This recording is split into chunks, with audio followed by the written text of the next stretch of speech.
If you're paying 3 times more for a bread labeled Artisan, does that make you someone who knows their bread or just a gullible victim of marketing? Most videos and articles give you a simple answer. Artisan and industrial breads are pure opposites, good versus evil. Then they tell us that French bread or traditional processes always equals superior quality.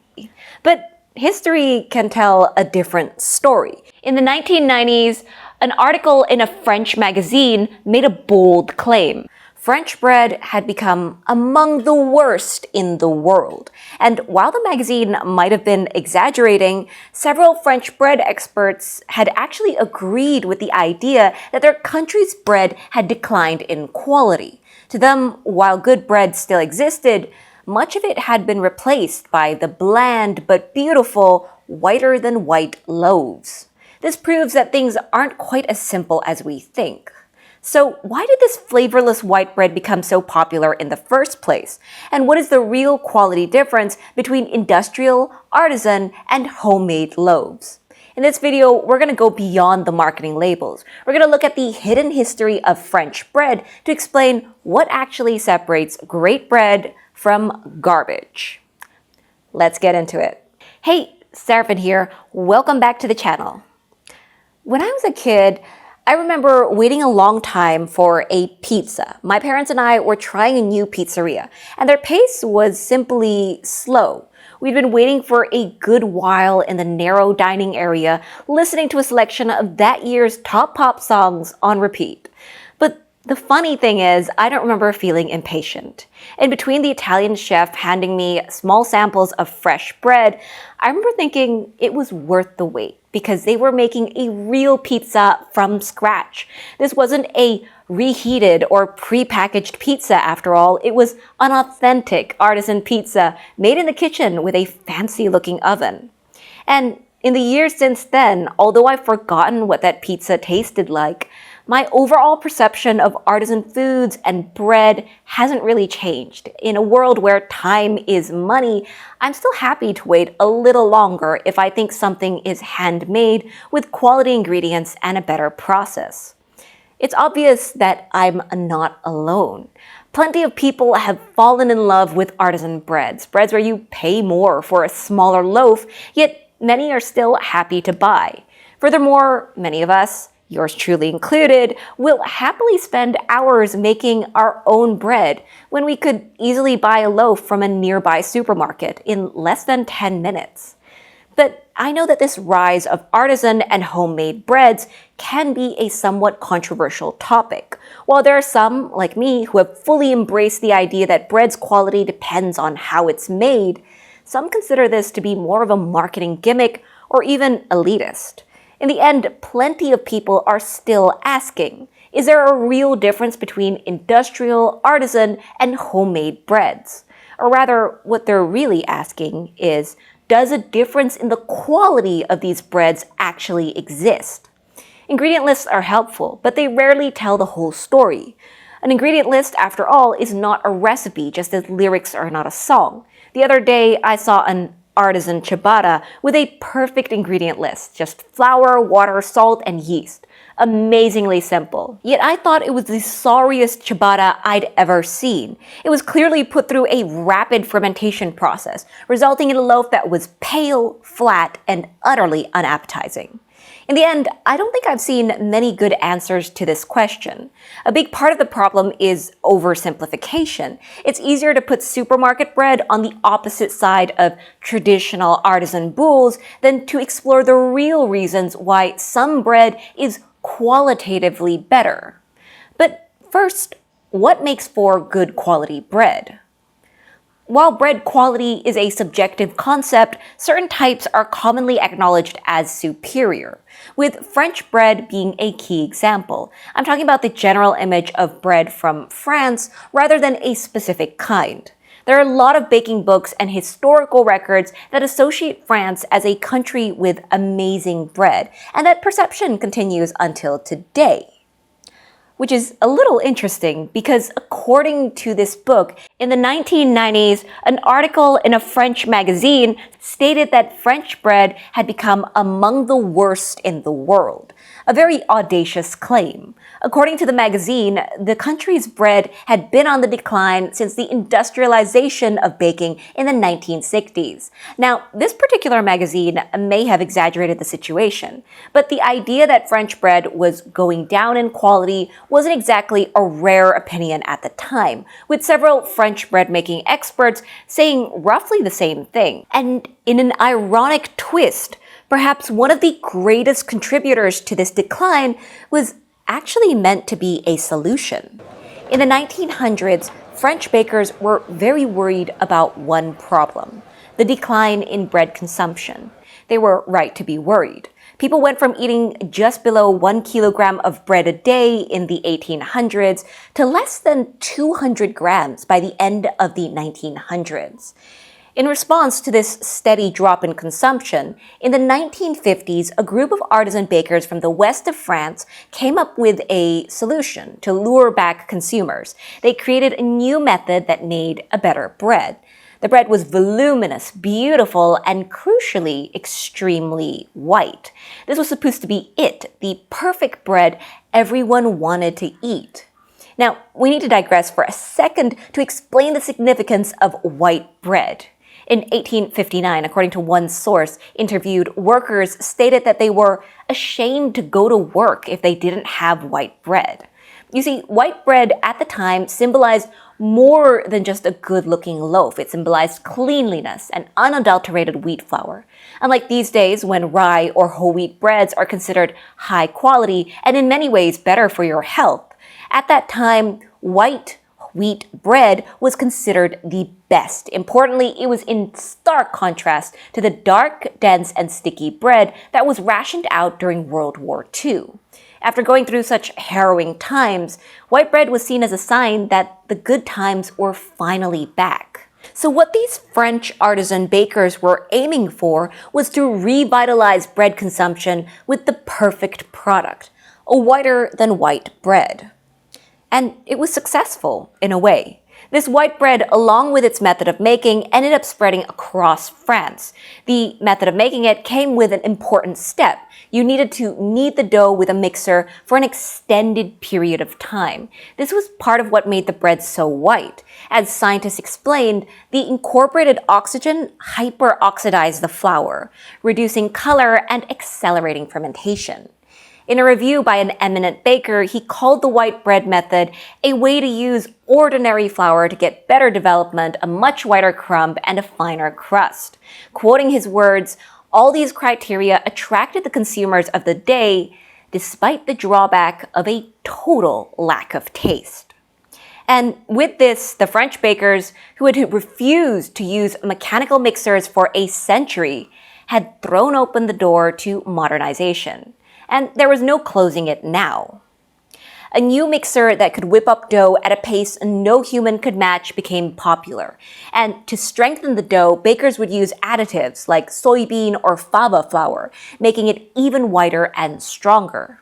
Now the dough was capable of being run through mechanical mixers and shapers. Fermentation could also be controlled with the increasing use of temperature-controlled proofing. The situation also endorsed the use of large quantities of yeast. If you could get your bread to ferment in less than an hour, you wouldn't need to use up precious space or waste time. This favored the making of fast bread, mixed at a pace faster than before, fermented at a breakneck speed with less of a human touch. One of France's more outspoken bread-making experts, Professor Raymond Calvel, who you might recognize from our previous video on autolyse, started somewhat ambivalent towards this white bread method, but ended up adamantly against it. He eventually attributed the decline in French bread quality starting around 1957 to 1969 primarily to the abusive adoption of intensive mixing and the resulting hyperoxidation of the dough. His philosophy stressed that good bread is a bread made with respect for the nature of things and the rules of the art. If you're someone who bakes artisan or lean breads, then you've probably been exposed to at least some of the methods that he endorsed. Most famously, Calvel promoted the use of an autolyse, a rest period after mixing flour and water. From his empirical experiments, he found that the rest period improves the length between starch, gluten, and water, reduces total mixing time and thus oxidation by about 15%, and produces bread with a more supple crumb and better crumb structure. He also considered fermentation to be a core factor in taste creation. Calvel promoted methods using a pre-fermented culture like pouliche or pâté fermenté to accelerate production while maintaining quality. Calvel warned against the temptation to increase the dose of baker's yeast, as this allows bakers to reduce bulk fermentation time but leads to inferior quality characterized by a pronounced taste of yeast, less flavor, and a tendency to grow stale more quickly. But Calvel didn't consider all aspects of mechanization or modern equipment to be bad. For example, Calvel affirmed that both sourdough and yeast-leavened bread could achieve optimal quality if produced methodically. Calvel also had a divided view on additives. Now, when we bring up the use of chemical additives, many people might think of something dangerous or unnatural, such as how bread from a famous fast food chain allegedly contained a chemical additive found in yoga mats. But actually, one of the most popular ingredients in bread is very common and often considered natural: vitamin C or ascorbic acid. Calvel was fine with vitamin C in bread dough. He considered it a precious auxiliary that was completely harmless and reinforced dough tenacity and tolerance, thus reducing the risk of over-oxidation.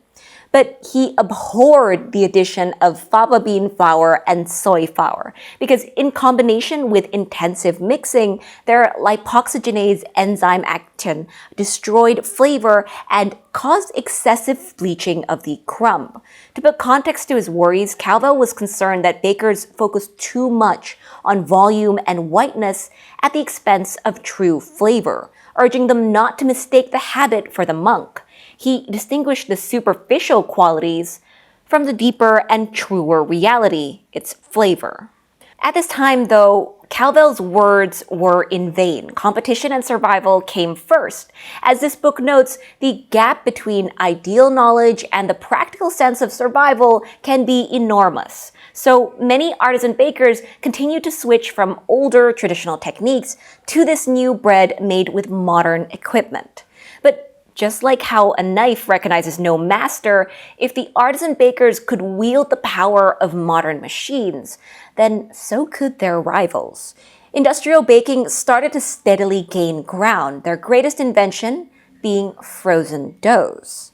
Terminals sold bread based on these frozen, industrially produced doughs, requiring minimal skilled staff. They created a theatrical ambiance with the pleasant aroma of baking, mimicking artisanal shops while offering significantly lower prices, such as the 1 franc baguette.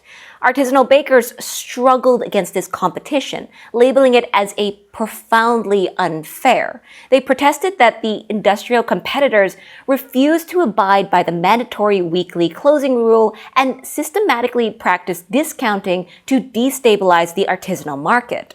The consequence was palpable. The number of artisanal bakeries fell from 49,000 in 1950 to 33,000 by 2000. And all throughout this, don't forget that French bread consumption was continuing to drop due to various reasons. And some pointed the finger at the declining bread quality as well. In a way, the modernization and new methods that had started out as a solution to the problem of bread consumption ended up being one of the contributors to its decline, according to some accounts. Faced with market loss and nameless despair, the artisanal sector had no choice but to change strategies. In some part, this was what prompted the return of many bakers to traditional methods that improved the quality of French bread. The foundation for this was laid relatively early on. The Estates General of Artisanal Bakers in 1983 served as a turning point, making quality the profession's byword. Part of the goal was to let the public, everyday consumers, more aware of the idea of high-quality artisan bread. In 1986, the Regional Federation would announce a quality charter, which explained to the public that the signers were committed to respecting quality on several levels, including hygienic, nutritional, organoleptic, and so on. At the other end of France, another few years later, bakers decided to take action as well. Quoting from the book, they stated, "We have attended to quality by returning to a less industrialized bread. Our bread is yellower, more compact, and has more taste." Now, I'm not covering everything that happened in this time period, but among other activities, the National Bakery Confederation also lobbied the state to create a framework that legally distinguished and protected their products. This led to the 1993 Bread Decree, a crucial legal measure in France. It defined bread in the French tradition, which required using only bread-making flour, water, salt, and yeast or sourdough, with the key restrictions being the prohibition of additives like ascorbic acid, lecithin, and later legislation restricted the use of the term boulangerie or bakery to establishments where the entire process was done on site by a qualified professional. And eventually, many bakers returned to more traditional methods. The artisan methods of long fermentation and slower kneading have become much more common. Along with this, the use of sourdough fermentation and grains other than wheat have also become more commonplace. Now, the effect of this movement might not have been limited to France alone. For example, in the US, you can see discussions of Professor Calvel's work and the French artisan bread bakeries that arose. But most telling is how similar the branding of artisan bread is in general. As we mentioned, after much debate, many French artisan bakers eventually realized that they had to stand out using the word quality. More specifically, quality in terms of better flavor. Even if the history of French bread has had no influence on the rise of artisan bread in other areas, the overall message remains the same. Bread quality depends on how it's made. In present times, about 15 years after this book was published, while there's still been a continued decline of bread consumption in France, but interestingly, according to this article, bakeries selling artisan breads continue to grow, likely following this path already paved by history. The artisan bakers seem to have, at least partially, succeeded. The swing of public opinion has pushed more traditional artisan bread back into the spotlight, especially sourdough, which was once tossed aside. Perhaps what many consumers eventually realized was that taste is limited, but flavor is limitless. Bread can have over 500 different volatile compounds. What true artisan and sourdough breads provide is more than sweet, salty, or savory. They can give you a unique and complex flavor experience. Additionally, with the recent focus on healthier whole foods, artisan bread is often branded as healthier. With this wave of popularity, though, comes a lot of breads marketed as artisan or traditional without actually being that, or even good bread. Absolutely. Additionally, the focus on diversity can lead to more traditional types of bread being sidelined. Professor Calvel once noted, "The baguette is not appreciated as much as it should be, and that if bakers do not react, we shall find ourselves facing the following paradox. A French baguette sold in Tokyo will be better than the one sold in Paris." Ultimately, we as consumers are right to look for quality, but we shouldn't be fooled by simple labels. Quality is a bit of an abstract word, but by understanding this history, we can better define it. And by looking at the science, we know what to look for. In this paper reviewing industrial, artisan, and homemade breads, researchers found several key differences, including recipe formulation, processing methods, especially fermentation and mixing, nutritional content, and final physical and chemical characteristics. Industrial soft bread recipes typically contain the highest number of ingredients and the most additives when compared to artisanal and homemade recipes. Industrial bread doughs often included ingredients called adjuvants to correct, improve, or facilitate production, along with flavoring, texturants, emulsifiers, hydrocolloids, preservatives, etc. Artisanal and homemade soft bread recipes generally use fewer ingredients and additives, but the ingredient list is not the only thing that differentiates these three categories of bread. Industrial breads were found to contain lower levels of fruity-smelling esters, the good smells, whereas artisan bread was found to contain higher concentrations of these esters, suggesting stronger and/or longer fermentation. Industrial bread also contained higher concentrations of aldehydes and furans. This hints at more lipid oxidation, potentially due to unsaturated vegetable fats, longer storage time, or more intense kneading. Given that lipid oxidation is tied to several rancid flavors and stale bread aroma, these are generally considered bad things. And to answer a comment I got on my previous video about lipid oxidation does not require added fats in the dough to occur, so it can happen in lean bread doughs as well. A significant burst of oxidation occurs at the very beginning during mixing and the first few minutes, while oxygen is still present inside the dough. Yeast isn't the only thing consuming oxygen because flour contains enzymes, most notably lipoxygenase, which becomes active when hydrated.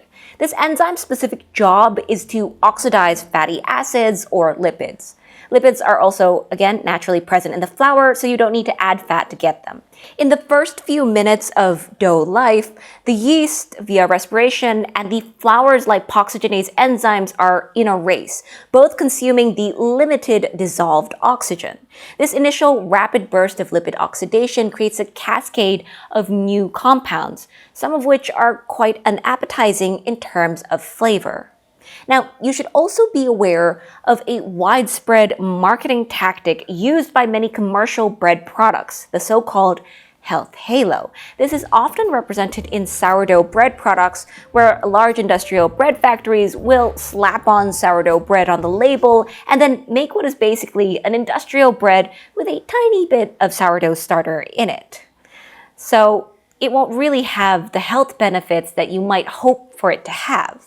And according to a review of papers on sourdough bread, you should know that many of the health benefits attributed to sourdough might actually come from other ingredients in the bread, such as the use of whole wheat with more fiber or other ancient grains. If you find a loaf of bread that strips all of these things away, adds large amounts of sugar, and simply has the label of sourdough bread, then it probably won't be as healthy as you think. In terms of appearance, industrial soft bread had lower values in chromacity than artisanal and homemade bread, which indicate that it was duller. The yellow coloration in artisanal and homemade bread is likely due to the inclusion of ingredients like butter and egg yolk. Yum. But what about the process of making the bread itself? Does that have an influence on the quality? Well, yes. A study comparing the traditional French processes with a modified industrial process highlighted significant quality differences. Baguettes produced by a traditional French process had significantly higher scores for porosity, elasticity, crispiness of crust, crackles on the crust, and volume. The goal was to achieve an open and random crumb cell structure. This method resulted in significantly higher fresh flavor. And in an interesting note, I want to point out that the traditional method in this paper actually used more yeast than the commercial method did. The traditional method dough was also fermented for longer. But one of the most important things this paper shows us is that even small details can matter a lot in bread quality. One of the biggest differences in the two processes was how much water they added to the dough. The traditional bread making process used soft dough conditions, which means a higher hydration. On the other hand, the industrial process used stiff dough conditions, using less water. This isn't just an arbitrary decision. Machines and processing lines require stiffer and stronger doughs that can handle rough treatment and won't stick to anything. The water content is part of the design, and a lower hydration dough means an easier dough to handle. But this doesn't take into account quality. Baguettes produced in the industrial way were firmer and less elastic. They had a denser crumb structure when compared to the traditional process. In other studies, water content also affects shelf life. Wetter doughs make for softer and longer lasting bread. But naturally, industrial bread would prefer to use preservatives to solve this problem. As another part of the process, mixing time significantly affected the sensory attributes of porosity and the area of the cut surface for both traditional and industrial processes in baguette. For the industrial process, mixing time also affected crackles on the crust and crispness of the crust. The mixing intensity can also affect the flavor too.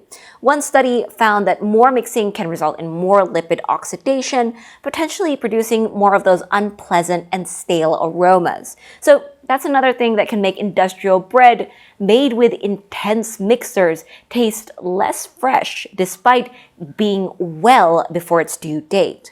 As the final stage, baking is also something that can impact the bread strongly. And this might be something that differentiates artisan bread from homemade bread too. Baking causes a series of physical, chemical, and biological changes, including protein denaturation, starch latinization, volume expansion, and crust formation. With browning being in large part due to the Maillard reaction. Products of Maillard reactions appear more intense in industrial soft bread compared to homemade soft bread. Comparing artisan and homemade breads, artisan bread generally features a more robust and complex flavor profile due to, as we mentioned, measurably stronger fermentation activity, whereas homemade bread often shows chemical signs of less intense cooking or baking processes, less Maillard reaction products, reflecting simpler home preparation techniques. Artisan bread has stronger fermentation, while homemade bread has less intense Maillard reactions. Ultimately, quality bread is defined by superior sensory features, including balanced taste, a crunchy crust, pleasant aroma, a soft and elastic crumb texture, and moist mouthfeel. While the 5 essential tastes are limited, the hundreds of elusive, immersive flavor compounds, often enhanced by kokumi notes, are what professional bakers tirelessly pursue in their quest for quality. So, our final answer to the question, is there a difference between industrial, artisan, and homemade breads, is yes. But it's not a difference limited to the ingredients list or fermentation method. It's a difference that goes deep into the process and methods of making the bread. And that's it for this video. Thanks for watching, and bye! Okay.